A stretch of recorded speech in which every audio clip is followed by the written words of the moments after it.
Fast ফুডের দোকানের যে পিৎজাগুলো প্রায় 60 থেকে 100 টাকার মধ্যে পাওয়া যায়, সেই পিৎজাগুলো কোনো রকম চিজ ছাড়া চুলায় আজকে বেক করে দেখাবো। বাসায় যদি ময়দা আর চিকেন থাকে তাহলেই এই পিৎজাটা বানিয়ে নেওয়া যাবে। এতই নরম তুলতুলে আর সফট হয় যে এটা মুখে দেওয়ার সাথে সাথে মিলিয়ে যাবে।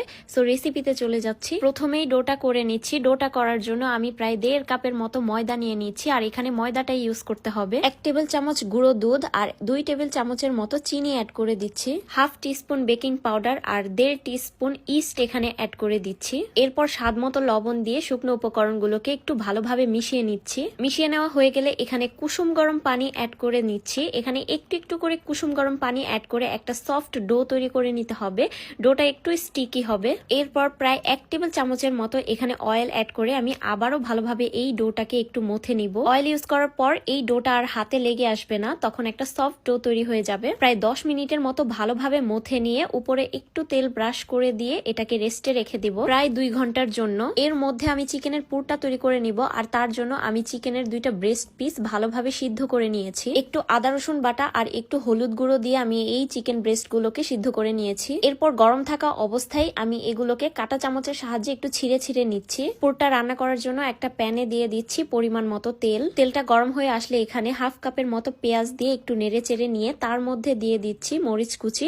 ঝালটা আপনারা আপনাদের পছন্দ মতো দিয়ে দিতে পারবেন। এরপর অ্যাড করে দিচ্ছি গাজর কুচি। যে চিকেন গুলো সিদ্ধ করে রেখেছিলাম সেই চিকেন গুলো এবার এখানে অ্যাড করে দিচ্ছি। এবার 1 টেবিল স্পুন সয়া সস দিয়ে দিচ্ছি, সাথে দিচ্ছি একটু ওয়েস্টার সস আর একটুখানি বারবিকিউ সস। টমেটো সস দিচ্ছি একটু বেশি করে। এরপর দিচ্ছি কালো গোলমরিচের গুঁড়ো, চিলি ফ্লেক্স, পরিমাণ মতো লবণ, 2 চা চামচ গুঁড়ো দুধ এখানে অ্যাড করে দিচ্ছি। এবার একটু পানি অ্যাড করে কিছুক্ষণ নেড়ে চেড়ে মশলাগুলোকে চিকেনের সাথে ভালোভাবে মিশিয়ে নিব। এরপর 1 টিস্পুন ময়দা আর 1 টিস্পুন অরিগ্যানো দিয়ে দিব। এরপর প্রায় 1 কাপের মতো লিকুইড মিল্ক এখানে দিয়ে দিচ্ছি। ময়দা দেওয়ার কারণে পুরটা একটু ঘন বা আঠালো হবে। এবার কিছুক্ষণ নেড়ে চেড়ে এই পুরটাকে রান্না করে নিব।